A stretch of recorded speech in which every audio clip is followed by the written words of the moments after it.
ஒரு காடு நல்ல மரம்லாம் செழிச்சு இருந்தது. அப்படிப்பட்ட காட்டில் ஒரு சாது இருந்தார்.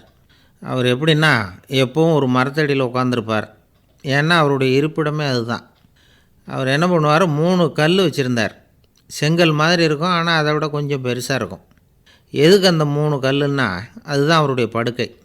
அதாவது தூங்குறப்ப ஒரு கல்லை தலைக்கு கீழே வச்சுக்குவார், இன்னொரு கல்லை இடுப்புக்கு கீழே வச்சுக்குவார், இன்னொரு கல்லை காலுக்கு கீழே வச்சுக்குவார். உடம்பை ஒரு அப்படியே ஒரு தகட்டால் மூடிக்குவார். அப்படியே தூங்கி போடுவார். மழை பெய்யுதுன்னு வச்சுங்க, அவர் உடம்பு 3 கல் மேலே இருக்குதா, அதனால் தண்ணி அடியில் ஓடி போடும், உடம்பு நனையாது. மேலே தகடு இருக்கிறதுனால மழையும் உடம்புல படாது. அவர் தூக்கமும் கெடாது, நிம்மதியாக தூங்குவார். பகலில் அந்த 3 கல்லையும் ஒரு சேர ஒரு அடுப்பு மாதிரி வச்சு அது மேலே உட்காந்துக்குவார். அதனால் பாம்பு பூச்சி எதுவும் அவரை தொந்தரவு பண்ணுறதில்ல. அது பாட்டுக்கு நடந்து போயிடும். அவர் பாட்டுக்கு நிம்மதியாக இருப்பார். யாராவது எதையாவது கொண்டுகிட்டு கொடுத்தா அதை வாங்கி சாப்பிடுவார், அவ்வளவுதான். ஒரு நாள் அந்த நாட்டு அரசன் காட்டுக்கு வேட்டையாட வந்தான். அந்த வழியாக வந்தப்போ இந்த சாது படுத்துருக்கிறத பார்த்தான், பரிதாபப்பட்டான். ஐயோ பாவம், இவர் இப்படி இந்த கல் மேலே உடம்பை வச்சுக்கிட்டு தூங்குறாரே, என்ன பாடுபடுவார். இவரை நாம் அரண்மனைக்கு அழைச்சிட்டு போய் சுகமாக நிம்மதியாக இருக்கிறதுக்கு வழி செஞ்சு கொடுப்போம், அது ரொம்ப நல்லாயிருக்கும் அப்படின்னு நினச்சான்.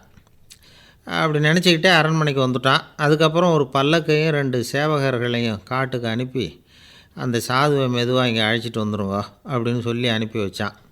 இவங்க போய் அவர்கிட்ட விவரத்தை சொன்னாங்க. எனக்கு என்னத்துக்கு அரண்மனை வாசம் அப்படின்னார். இருந்தாலும் மன்னர் உத்தரவு, நீங்கள் அவசியம் வரணும் அப்படின்னாங்க இவங்க. சரின்னு சொல்லிவிட்டு வேறு வழி இல்லாமல் புறப்பட்டார். புறப்படும் பொழுது என்ன பண்ணார்னா, மறக்காமல் அந்த 3 கல் ஒரு தகடு அதையும் எடுத்து பல்லக்கில் வச்சுக்கிட்டார். என்னத்துக்கு இதையெல்லாம் எடுத்து வைக்கிறாரு அப்படின்னு சொல்லி அவங்க யோசனை பண்ணாங்க. இருந்தாலும் அதை பற்றி ஒன்றும் கேட்கல. பேசாமல் அவரை அழைச்சிட்டு போய் அரண்மனையில் விட்டுட்டாங்க. அரசன் ஓடி வந்தான், வரவேற்றான், அறுசுவை உணவு படைத்தான். அவர் படுக்கிறதுக்கு தங்க கட்டில், பட்டு மெத்தை, இப்படி எல்லாம் ஏற்பாடு பண்ணி வச்சான். இங்கே படுத்து ஓய்வு எடுத்துங்க அப்படின்னு சொல்லிவிட்டு அவன் பாட்டு போயிட்டான். மறுநாள் காலையில் பார்க்குறான், சாது படுத்துருக்கிறார். எப்படி தெரியுமா, அந்த பட்டு மெத்தை மேலே 3 கல்லையும் வச்சு வழக்கம் போலவே அது மேலே படுத்துருக்கிறார். அதுக்கு மேலே தகடு. அரசன் பார்த்துட்டு அதிர்ச்சி ஆகிட்டான். என்ன சுவாமி இப்படி அப்படின்னா, சாது சொன்னார், எனக்கு தேவையும் இல்லை குறையும் இல்லை, எல்லா இடத்துலையும் எனக்கு ஒரே மகிழ்ச்சி தான் அப்படின்னார். மகிழ்ச்சிங்கிறது தங்க கட்டிலேயோ பட்டு மெத்தையிலேயோ இல்லை, அது மனசில் இருக்கிற ஒரு விஷயம். உண்மையான மகிழ்ச்சிக்கு வழி மனப்பக்குவம் அப்படிங்கிறது அந்த அரசனுக்கு புரிஞ்சுதான். இந்த காலத்தில் ஒரு சாமியார், அவரை தேடி ஒரு சீடன் வந்தான். என்னாச்சு தெரியுமா, சுவாமி எனக்கு நிம்மதி வேணும், அதுக்கு என்ன வழின்னு கேட்டான். சாமியார் நிமிர்ந்து பார்த்தார்.